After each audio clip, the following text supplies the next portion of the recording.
Welcome back to the Cannonball Mindset, and I've had this one circled on my calendar for some time, and it was interesting because I read this book, The Molecule of More, and I'll introduce our guest in a second, but I saw a clip.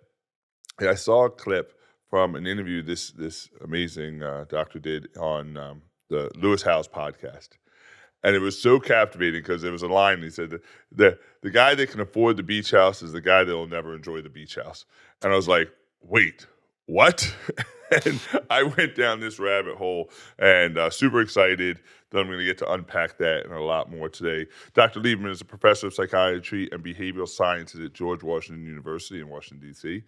He's an award-winning teacher, a recipient of the Caron Foundation Research Award. He is a researcher who has provided insight on mental health topics for the U.S. Department of Health and Human Services, the Department of Commerce, and the Office of Drug and Alcohol Policy.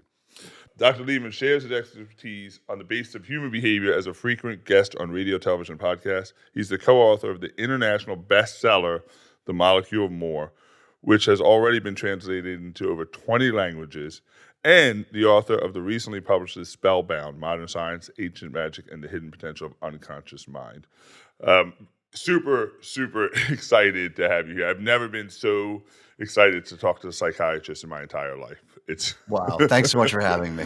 Thank you so much. So I know I have so much to get into, and I want to jump right into it. And that is, what is the Molecule of More for those who haven't read the book? And then let's unpack what it actually serves.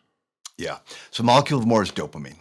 And that is a neurotransmitter that a lot of people have heard about. From a scientific perspective, it is the most studied neurotransmitter of any of them in the brain, and there are dozens of them.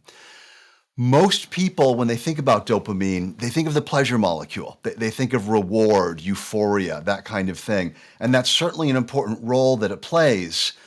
But it actually plays a much bigger role than that. And I was actually surprised to find out just how big that role is when I was researching this book.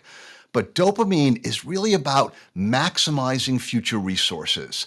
It's the chemical in the brain that takes us out of the reality of the present moment and shoots us into the future. Okay, so all right, so two quick questions, right? And I apologize because you have to probably dumb this down a little bit for me. But when you say neurotransmitter, what is the role of a neurotransmitter? You said there's several of them, and dopamine is obviously the most well known of it. But what's the role of a neurotransmitter in the human body? And then let's talk about get into dopamine. Yeah. So brain processes information, and it uses electricity and chemical signals in order to process that information. Chemical signals are tiny amounts of chemicals that are released by one brain cell that stimulate receptors on another brain cell in order to transmit a message, and that's what neurotransmitters are, the molecules that do that. Perfect. And so dopamine is transmitting what we believed, or what has been believed to be pleasure. That's correct. We want pleasure, and the neurotransmitter that's going to do that is this little molecule of dopamine.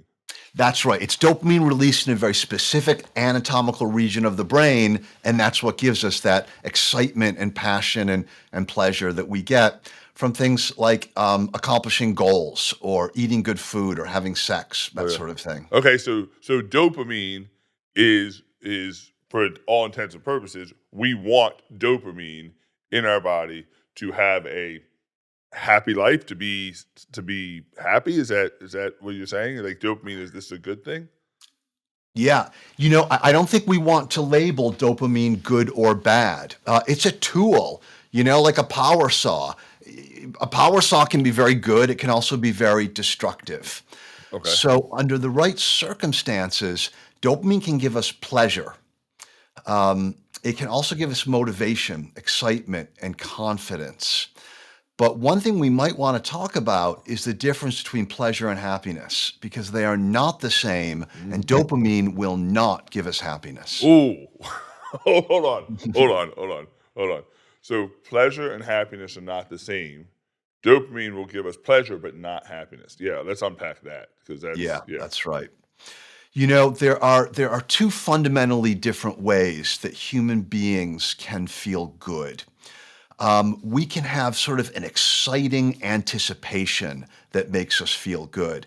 That might be how you feel when you're just about to close a really big deal, or you just found out that you're the guy who's going to get the promotion, or you're looking forward to a wonderful dinner with your best friend who you haven't seen in years.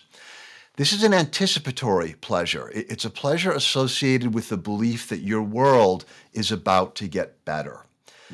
But there's a different kind of pleasure, and that is more of a pleasure of contentment, of satisfaction. It's more of a touchy-feely pleasure.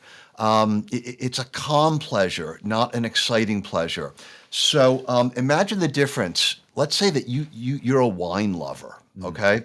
And you've gone out and you've bought this amazing bottle of wine that you've wanted to try for years. And you're opening it up and you're about to taste it, and there's that excitement. It's a pleasure that's about the future. And then you taste it, and now you're enjoying the sensory experience, the odors, the flavors, the textures in your mouth.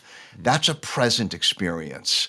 And those are two very different kinds of things, and they're processed in absolutely different ways in your brain. Wow. Okay. So I have that anticipatory feeling like this wine is going to be great. I can't wait. I have the bottle of wine right now. Is that when dopamine is being released right now on this idea of what I think is going to happen, what the excitement is going to be, not what is actually happening. That's exactly right. Yes. And here's an example of what I call a here and now pleasure. The neurotransmitters that are responsible for here and now pleasures are not dopamine, but they are things that we're familiar with. For example, endorphin. Think about, you've just gone on a run and you've got that runner's high. Compare that pleasure with the pleasure of looking forward to a fantastic run. Yeah. When you've got that runner's high, you don't need to do anything. You just enjoy it. You just feel great in that moment. You don't need anything. You don't lack anything. That is a here and now pleasure, courtesy of endorphin, not the anticipatory excitement we get courtesy of dopamine. Okay. So let me ask you a question. So how long does this last? So, I have this anticipation of what's going to be, right? What this bottle of wine is going to be, I'm going to run, in a couple weeks, I'm going to be running the Tokyo Marathon. And so, Wow. right. So it's something I've been looking forward to. It's one of the world majors I'm checking off. And I've been looking forward to this. I have an anticipatory feeling about what this is going to be. I'm going to get to go to Japan. I've never been there. I'm going to get to run one of the world majors. Really, really excited. When I get there, this is now all dopamine building in my brain. Yeah. When I get there, does the dopamine stop? Am I no longer producing dopamine? Is that why I have high expectations, but then my feelings get let down? Like, is that why it changes? Yeah. We might describe dopamine as wanting and here and now pleasures as liking.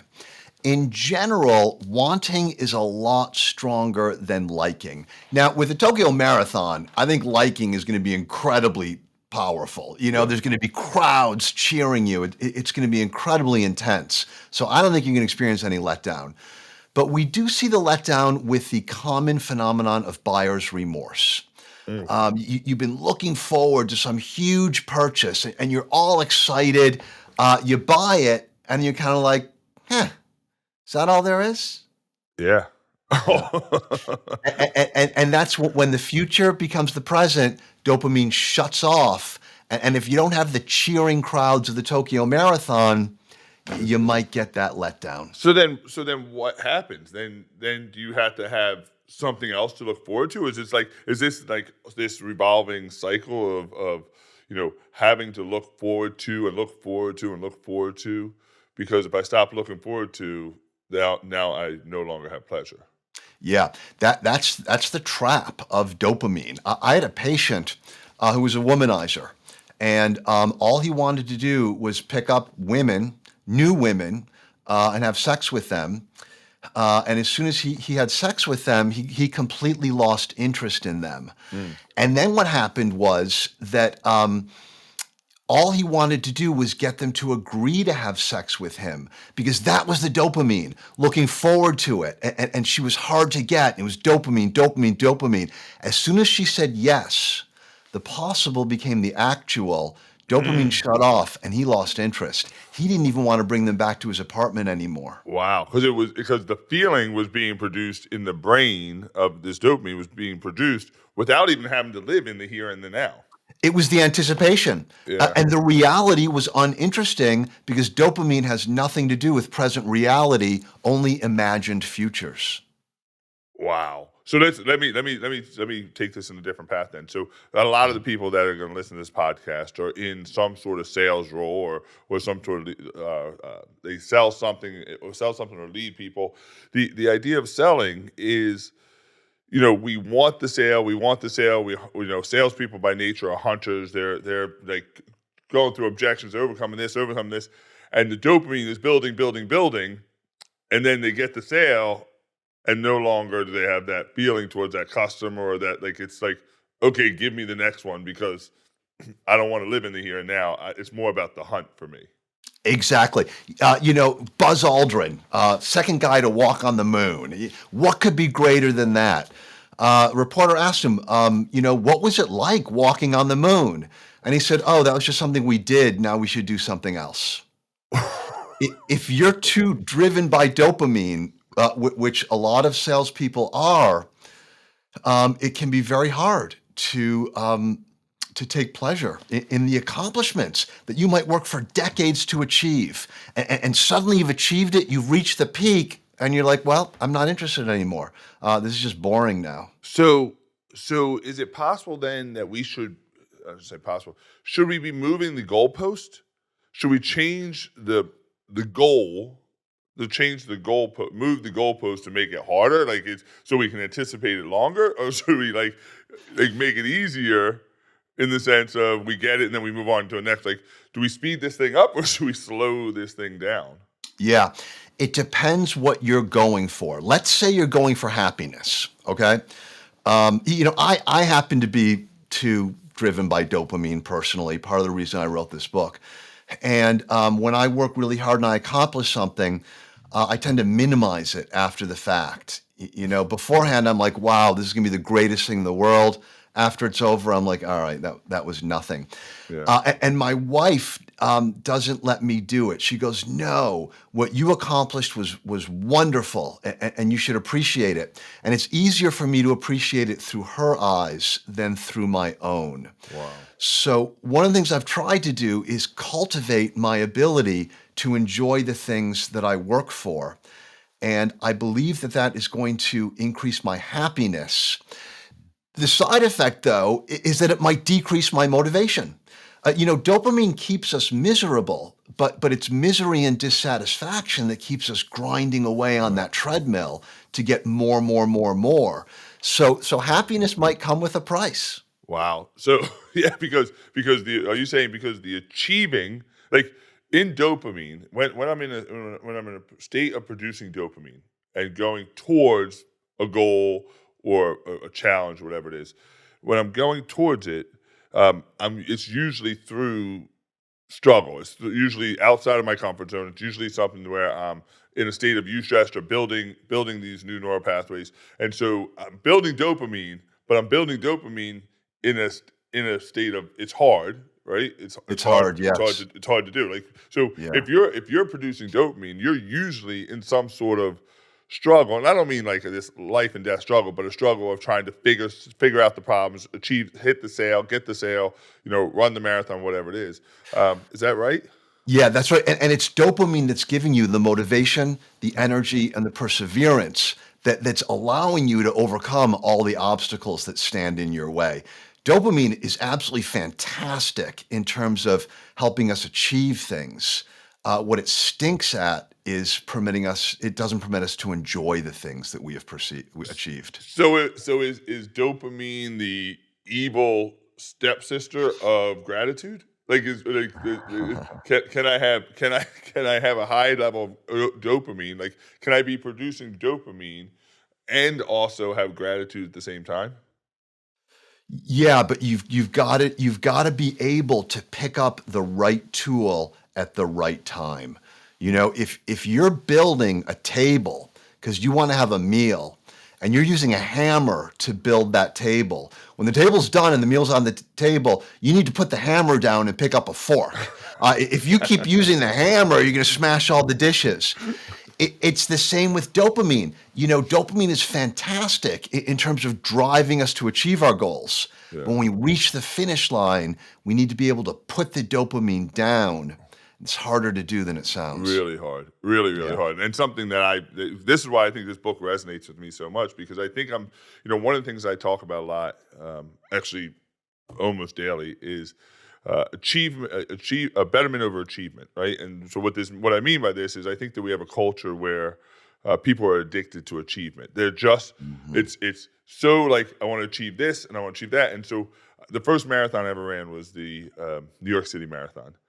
And I'd never run any marathon before. And once I finished running the marathon, and it was hard. It was the hardest thing I'd ever done. I didn't really train for it. And so I go out and run the marathon. I had this like high, this runner's high, like, oh, I achieved something, but it dissipates really, really fast. And then you're like on this letdown, you're like, okay, and so now what am I going to achieve again? And so you just go out and just keep trying to achieve things, but you never actually you never actually get better. You're just like addicted to this feeling of achievement. Is that right?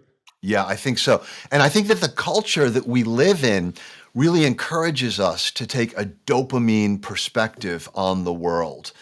Um, there's all kinds of new products all the time. And we get bored so easily. It's not enough to have Captain Crunch. We've got to have Christmas Captain Crunch and pumpkin spice Captain Crunch. It's always got to be new. It's always got to be improved. Yeah. With social media, we always have to have more likes. You get 1,000 followers. Wow. All right, now I need 10,000. Now I need 100,000. Yeah. Our society discourages the feeling of satisfaction and contentment. Yeah, it's so interesting because as you're saying this, I'm thinking, I have the iPhone 14. Whenever the new iPhone comes out, like I'm that guy that gets it on the first day. Yeah. And I got this year's iPhone 14 the day it came out. There's literally no difference between the iPhone 14 and the iPhone 13. I got it and I was like, okay. I had it a day and I was like, man, I wonder what they're doing for the iPhone 15. Like I was like already thinking, Right. because this was such a letdown. It was such a letdown in my mind. It wasn't what I thought it was going to be. Well, you weren't really paying for the telephone. You were paying for the couple of weeks right before you got the telephone. That's where all the pleasure was. Wow. So all right. So you're blowing my mind here, right? So like the whole idea, like when is it coming? When is it coming? I have an order right now for a cold tub of this plunge pool, and it's taking a month. And I'm like, when's it gonna come? When's it gonna come? Good. Hopefully it'll take another month, but you can enjoy the anticipation because as soon as it comes, you're gonna get sick of it. So what do we do? So first of all, I want to go back a little bit. I want to rewind a little bit because you talked about in the beginning of your book, which I thought was so. I read the book and I listened to it on Audible when I was driving, right? And you talked about. I was listening to you talk, and you said there's two different types of brain functions. There's extrapersonal and parapersonal. Am I saying those right? Extrapersonal and parapersonal, right? Mm-hmm. Can you unpack that and what that means and because I think that separates the here and now with the future, right? Yeah, that's right. It's funny. Dopamine originally came about in evolution in order to help us navigate three-dimensional space. We can roughly divide three-dimensional space into two domains. The peripersonal, that is everything around you within arm's reach. Basically what you see when you look down, all right? So I look down, I'm going to see stuff that I own, maybe a cup of coffee, a pen, a cell phone. This is stuff that I have in my possession right here, right now. My interactions with it occur in the present moment, and the interactions are broadly called consummatory. It refers to consuming, eating and drinking, but also consummation. The thing that happens when you've reached your goal and the thing you were working for becomes a thing you own. That's the here and now, the peripersonal. and our brains process information under the influence of neurotransmitters like endorphin, endocannabinoids, also pleasure, serotonin, it's about moods, oxytocin, about relationships. Now, outside of arm's reach, the world you see when you look up is the extrapersonal. And that's everything else. That's the whole rest of the universe. And when we interact with the extrapersonal, our behaviors are broadly described as appetitive. Because anything that's out of arm's reach, I don't have. The stuff I might need. In order to get it, I'm going to have to work to get it. And my interactions are going to occur in the future. It could be a couple seconds, reaching over and grabbing something. It could be years.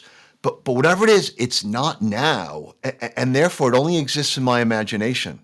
Only things in the present have a physical reality. Things in the future have only an imaginary reality. And so that's so good.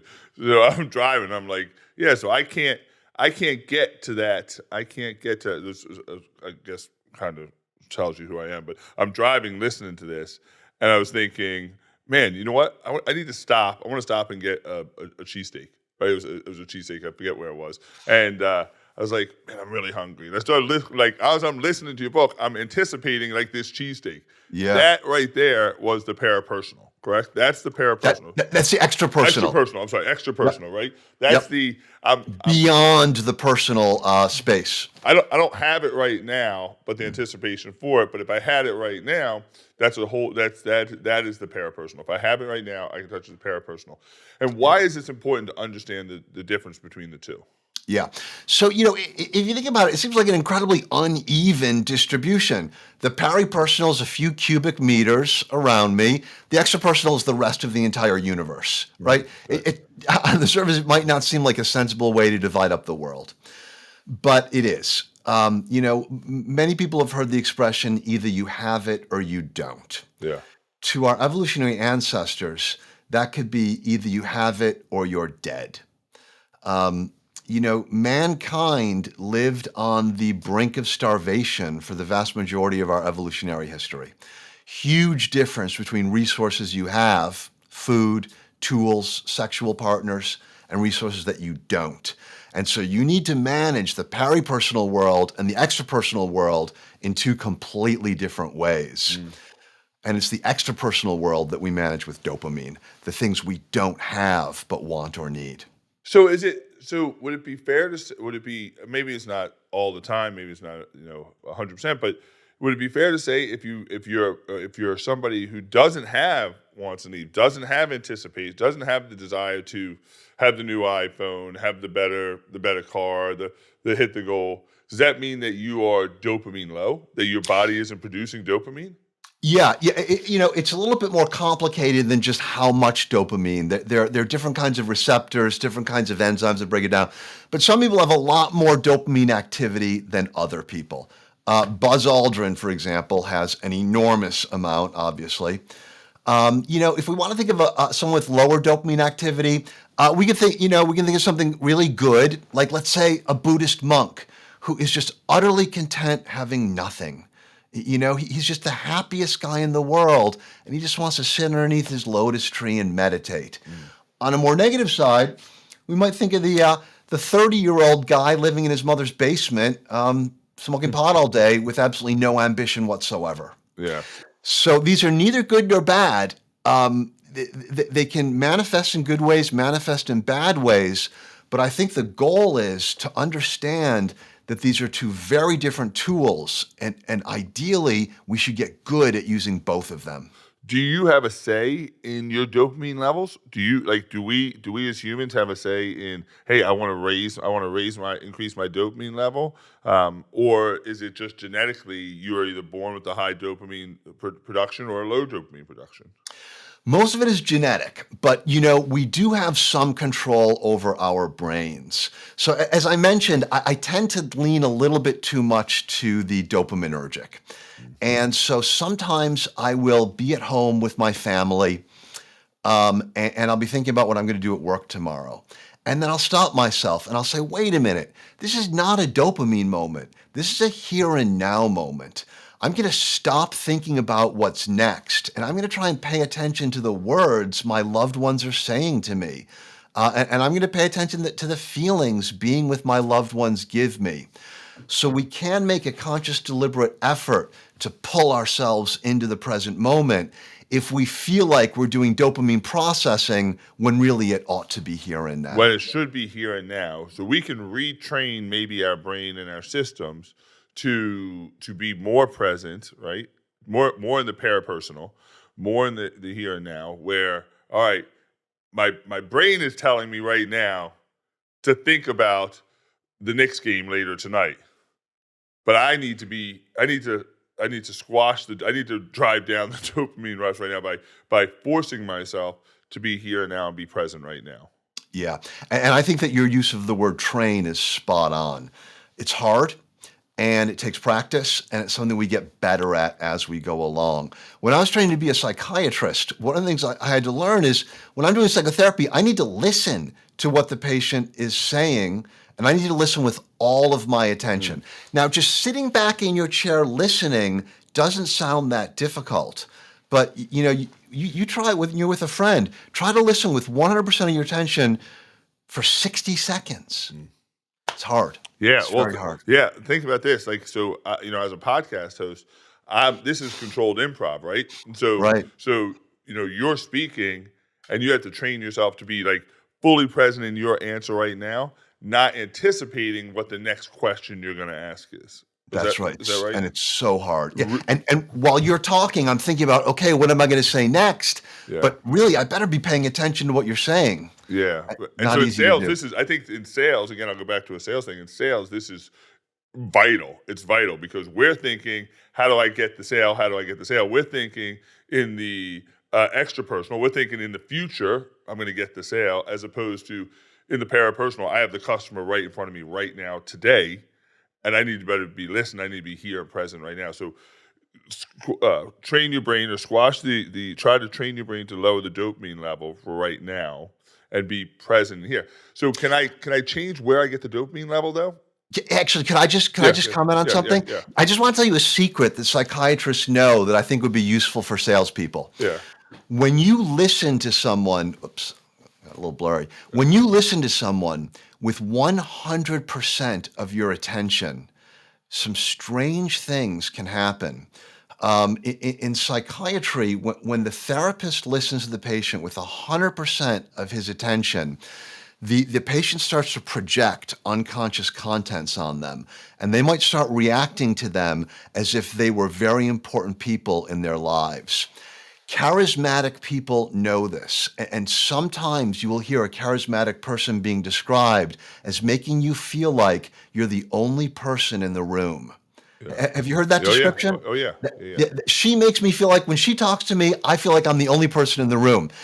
It's rare, it's incredibly powerful, and I think that if salespeople want to be more successful, if they can cultivate that ability to be completely quiet up here when the other person is thinking or talking, pay 100% attention, they're going to find that is an incredibly powerful thing. It's a connection. It's a connection tool, right? It's a connection tool that it's go back to. It literally makes you feel like everybody else has left the room and it's just you, and there's a weird connection there. Is that what you're saying? Like It's a connection on an unconscious level that is so much more powerful than just the conscious thing. And that's awesome.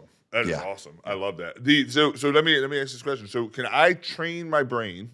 Can I train my brain to change when the dopamine increases? So instead of the dopamine release being on the sale, can I train the dopamine release to being on a great conversation? Is it possible to? Does that make sense? So instead of it being can I move the goalpost? Yeah, you don't want to use dopamine for a great conversation, because a great conversation is happening in the present moment, not in the future. Okay. Yeah. What you can do is you can train your brain to come out of dopamine into the here and now, so that you have a little bit more conscious control over what set of neurotransmitters you're using. And the best way to do that is with meditation. Cool. And as you may know, meditation is basically exercise for the brain. When you meditate, you can measure thickening of the cortex, the outside of the brain, just like you can measure the biceps of a weightlifter getting bigger. Doing meditation is like doing lifts for the brain, and it actually bulks up in response. Oh, wow. Okay, so that the meditation forces you to train your brain to be more in the here and now. Exactly. And so, which then is the counteract of the dopamine. That's So, right. And if you're not always squeezing for dopamine, if you do put yourself in the here and now on a regular basis, when you do go to dopamine, it's going to be more intense. And so, example, if you eat a delicious piece of chocolate mousse cake every day, it's not going to be pleasurable after a while. But if you have it once in a while on special occasions, boom, you're going to get this big blast of pleasure. oh yeah. So you can paradoxically make your dopamine system stronger by learning how to reserve it for its proper place and moving out of it when you really shouldn't be in dopamine. So to withhold, this is what I would call, this is my Shake Shack challenge. So it used to be. You ever heard of the restaurant Shake Shack? Oh yeah, Shake, oh right? yeah, So yeah. it used to be. There was only two of them. There was one in Madison Park in New York City, and one in like Times Square, New York City. And I live in Maryland, so I would, we'd go to New York City every couple of years and be like, all right, the first thing we do, got to stop and get a Shake Shack, right? It's the best burger ever. And then Danny Meyer put a Shake Shack on every street corner in America, and now it's Meh. well, I can tell you I haven't had a Shake Shack in forever now because I had it so much. It was like, yeah, it doesn't have the same feeling because it was readily available and I was having it so much. Yeah. So paradoxically, we can make ourselves more dopaminergic, more motivated, more energetic, more able to overcome obstacles by learning how to not be dopaminergic when we shouldn't be. So is that by withholding? Is that by is that So with being in go the ahead. present, being in the present when you want to be in the present. Yeah. Yeah. That's awesome. It's about balance. It's really about bringing balance into your life. And, we try to be all dopamine all the time. Either we're working or we're checking our social media for likes or we're window shopping for something we're going to buy. And that's not good for the brain. We need on and off. We need balance. So good, so good. So let me ask you another question. So, how does this affect relationships? And you talk a lot about this in your book. And what I mean by this is, you have the romancing phase. Like you meet a girl, you meet a boy, whatever, and you're in this excitement phase, and you're anticipating seeing them. You're anticipating going to the movies, having dinner, doing whatever, right? And then you get married, you get engaged, and you get married, and then you've been married for 20 years, and the excitement starts to wane because you're seeing the person every day. You start living your life. Is this Yeah. is this affected? Is this because of dopamine in the beginning? Now I'm in the here and now with my spouse when I was in the anticipatory. Oh, I can't wait to see them. I can't wait for that date. Is this affecting by dopamine as well? Yeah. Yeah. We can divide romantic love into two phases. The first phase is the passionate phase, and that's what we call being in love. And that's driven by dopamine. And many people say that that's the height of human existence. When you are in love, you feel like a god. It's the most intense thing most of us will experience. The whole world is transformed. We can't get enough of this person. And it's very anticipatory. My life is going to be fantastic with this person. I will never be unhappy again. I'll never be unfulfilled. The problem is that the way the brain evolved, that passionate love only lasts about 12 months. Mm. And when it goes away, people often get confused. They say, wow, did I fall out of love? Does this mean that I was mistaken and this is not the person I should spend the rest of my life with? And I think it's really important that people understand that no, that is not the case. That's just biology. That's what happens. And it's replaced by something that is not as intense, but I think an argument can be made it's even better than passionate love, and that is companionate love. Companionate love is a here and now phenomenon. Instead of feverish excitement and anticipation, it's a feeling of contentment, of satisfaction. I have found the person who is right for me, and I feel fulfilled. I feel satisfied. Companionate comes from companion, friend. It's someone whose life is deeply intertwined with your own. It's someone that always has your back. They will always be there for you. And it's not this crazy excitement, but it is a very deep, deep kind of pleasure. So what? So good. So what chemical am I producing in the here and now?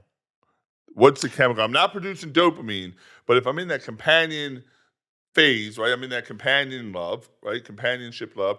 Then what am I producing in that phase? Yeah, so the main driver of that's going to be oxytocin, sometimes called the cuddle drug. That's the one that orients us to relationships. And oxytocin is not this crazy excitement, but it's this deep feeling of happiness.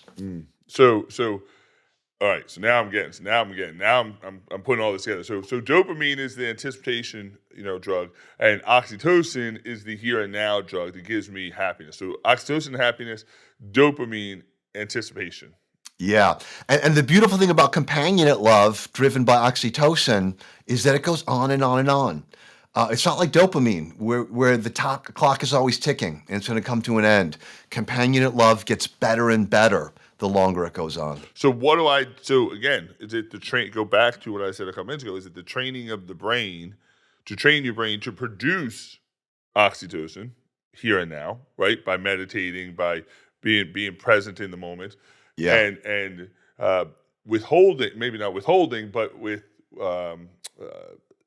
maybe dialing back the anticipated need for the new shiny next, always having that next thing.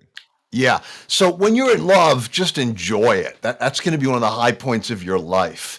But when your feelings start to become less intense, don't make the mistake of thinking, oh, maybe this is not the right person. Try to go with it and try to feel that transition and try to identify what's good about that second phase of love. And you're going to maximize it by learning to be in the present moment when you're with your loved one. Listening to that person speak, just thinking about what is it about this person that makes me happy, and just enjoying that. This may be more of a psychological question than a biology question, but does the idea of, in those relationships, does the idea of, I'm no longer, if I don't know about dopamine, right? I'm in love, I have this euphoria, everything's great, and then I stop producing dopamine, I go into oxytocin. Is it the way that you look at it change? Like, so if I'm in that, I'm like, oh, well, there must be something wrong now. The relationship isn't as exciting. It's not as fun. Does that psychologically cause you just to drop producing oxytocin? Like, does your perspective on what your expectation is have a change in your biology? Yeah, under most circumstances, dopamine and the here and now chemicals oppose one another. And so, for example, if you're eating lunch and you're thinking about what movie you're going to see that evening, the food's going to be going down and you're not going to be enjoying it at all. On the other hand, if you are totally engaged with what you're doing right now, dopamine is going to be shut off and you're not going to be thinking about what's in the future. So by putting yourself into the future, thinking about how can I make this situation better, you're shutting down your oxytocin and your here and now. And let me give you an example. A patient of mine had this wonderful, wonderful girlfriend, and he was deeply in love with her. And then it transitioned from passionate love to companionate love. And he started noticing things about her that bothered him that didn't bother him before. And so, for example, she had an acne outbreak. And for some reason, that bothered him. And I say, when she has acne, is she any less attractive to you? And he said, no, I don't care. And I say, well, do you think that other people will think she's less attractive because she has acne? And he goes, yes, I do. Mm. And so he was in dopamine mode. I want my girlfriend to impress other people because that will make my life better. And that made him dissatisfied with her imperfections. Whereas if he just said, how does she make me feel? Like, she makes me feel great. I don't care about the acne. I love her. Yeah. So that's an example of being able to recognize you're doing something dopaminergic and saying, you know what, I'm not going to do that. I'm going to enjoy the here and now. So you're either producing dopamine or oxytocin at most points. I'm saying, is there a time when they're both shut off?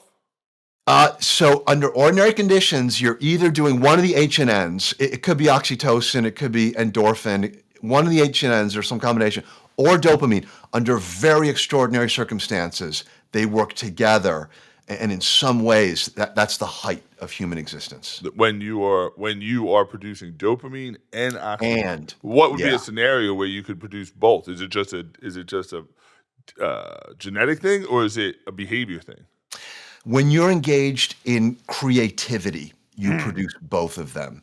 So when you are creating, so creativity is inherently dopaminergic because you're making something that never existed before. Okay, and that's dopamine, the future, making the future better. It's also here and now because you're working on something. You're changing the present moment to create this thing that never existed before. And people who do engage in creative hobbies, activities, work, they will tell you there is nothing like that. It feels so good. It's so, I'm like sitting here like staring at you thinking like, this is insane. We have a we own a large training company, and we have a whiteboard in our office, and it's a whiteboard wall. The whole wall, it's 8 foot high by, I don't know, 12 feet long. And we will have, and we haven't in a while, but we would have all day sessions where we start with a blank wall, and the goal is to fill it up, creating content, and there's 2 or 3 of us in the room, and we're just like, and it is one of the most euphoric feelings, like watching the wall get filled with Yes. content. I'm here and now, I'm fully present, but I'm starting with an empty wall and going to a full wall. It's that same, is that what you're talking about? Yeah, and that stuff on the wall is valuable too. Yeah. That stuff on the wall is going to make a better future, whether it's sales or programs or who knows what. So yeah, that's when you've got it all. And when everything is clicking, you go into the flow state. And that's one of the peak experiences. And that's flow, right? So I read this great, tons of books about flow, a great one called The Rise of Superman. And the idea of, being in the state of flow. The state of flow is when you're in the here and now, oxytocin, and in the future, dopamine. Yes, that's right. That's right. When you're maximizing all of your brain's capability to both create and enjoy the process of creation. Wow. Okay. All right. I know we're running out of time, but it's just a couple of questions, right? Because I'm telling you, I can go for hours here. Okay. Another question I have, and that is, are there things we are doing as humans that are suppressing our ability to produce dopamine or oxytocin in things as in diet, exercise, videos, social media? Are there things we're doing that we're rewiring or changing our chemicals in a negative way to not produce these chemicals? Yeah, I think that so many of us, myself included, we just go through our day picking up these little quick, small hits of dopamine. I'm sitting at my desk, I'm taking care of patients. In between patients, I'll just check my news feed. Maybe there's an interesting event that happened. Maybe there's an interesting product I want to buy in the future. Little dopamine. And what I'm doing is I'm desensitizing the system. And so now when something big happens, I'm trying to write a follow-up to the molecule of more. And I've got to get to work on that chapter. And to be honest, it's hard, and I don't really want to do it. And I need dopamine for that motivation. But I've depleted my dopamine with those stupid little news stories that I don't even care about. Yeah. And so I need a little bit of self-control. And every so often I delete that app. Yeah, so Okay. I don't think we want to fritter away our dopamine with meaningless little stupid hits. Yeah, this is huge because that's what I don't know about anybody else, but I think that's what I do. I think I take these little dopamine hits which rob me from the real powerful dopamine hit that I need, right? So it's like, Yeah. it's like this battery and I'm using the battery and it's like, okay, well, social media for 2 minutes here and 5 minutes there and 7 minutes there, like now it's kind of brings it down. And then when I need it the most, I've already depleted it. Yeah. And social media can be great, but we should do it intentionally. We should say, all right, I got an hour scheduled in my day to work on my social media stuff. Great. Work on it, enjoy it, and then turn it off. Yeah. Oh, and what you just said was interesting, right? So if I'm intentional about it and I'm creating in the intention, Yeah. then I have a good chance of being building back up into a flow state where because I'm going to be here and now, oxytocin creating, and dopamine anticipate the impact it's going to have or the likes or whatever. And then you'll actually enjoy it. Whereas these little hits, we don't even get that much enjoyment out of it. Yeah. It's almost like a drug addict who's burned out his pleasure center so much he does cocaine, it doesn't give him pleasure anymore. Yeah, and that's so I won't go down that road because I think I could spend an hour just on that. But is that what people that are addicted to some sort of substance abuse, some sort of drugs or alcohol, sex, whatever, are they searching for that dopamine and or oxytocin hit? Just dopamine. Yeah.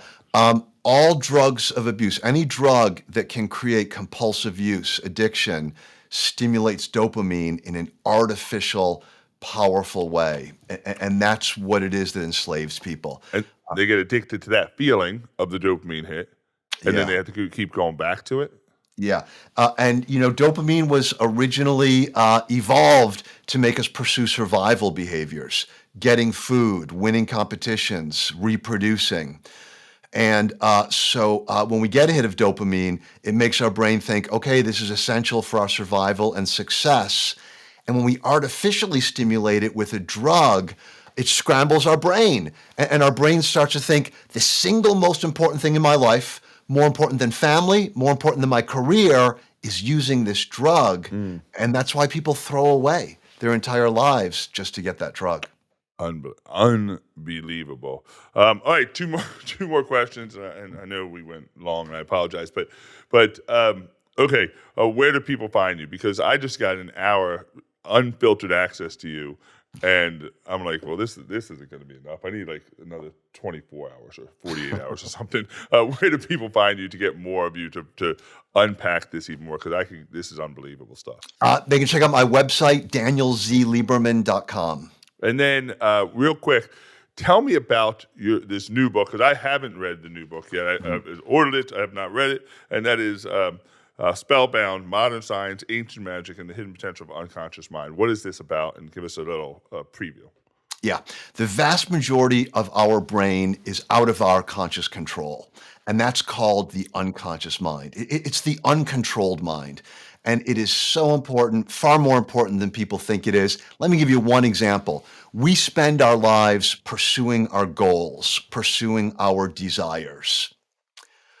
Who decides what those desires are? Not our conscious mind, it's our unconscious mind. Sometimes our conscious mind is not happy with it. We may fall in love with somebody who is absolutely wrong for us. We may have this ambition that we know is never going to make us happy.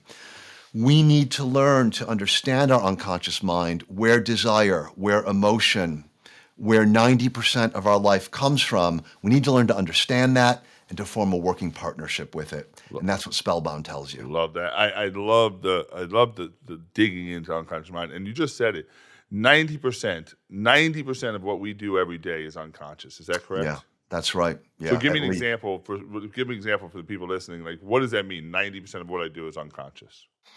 All right. So think about your emotions. What has a greater effect on the quality of your life than the emotions you experience? Whether it's happiness, sadness, rage, hatred, love, affection.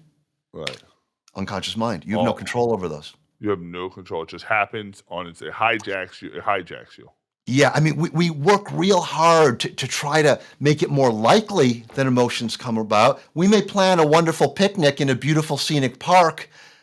Whether or not we enjoy it, completely out of our control. That's our unconscious mind that's deciding that. We need Wow. to appreciate more what our unconscious does and learn how to work with it. Wow. Wow. I listen, I've interviewed some of the greatest minds in this in this country over the last 4 years. This is gonna go down as one of my favorite podcasts ever. I'm like, my mind Wow. is like completely blown. And I read the book and I did all my research about you, and I'm still like blown. All right, last question. Thank you very much. I have one last question for you. You know, in 40, 50, 60 years when you leave this earth, what do you want your contribution to have been? I I I hope it will be Spellbound. I hope that I can bring to a wider audience an appreciation for the importance of the unconscious mind. You know, we all talk about making the world a better place. We're not going to make the world a better place until we make ourselves better people. Mhm. We have all kinds of technological powers. We can create things, we can destroy things. We use them in irresponsible ways. We fight wars. We pollute the planet. We take advantage. We exploit people who are weak. And in my opinion, nobody wants to be a bad person. The reason we're bad people is because we don't have control over our actions. Mm. I hope my legacy is helping people realize that if they want to make the world a better place, if they want to make the outer world a better place, they need to start with their inner world. You know? Enough said. What an amazing, amazing answer. Dr. Daniel Lieberman, MD, absolute pleasure and extremely grateful that I was able to produce oxytocin and be here in the here and now with you.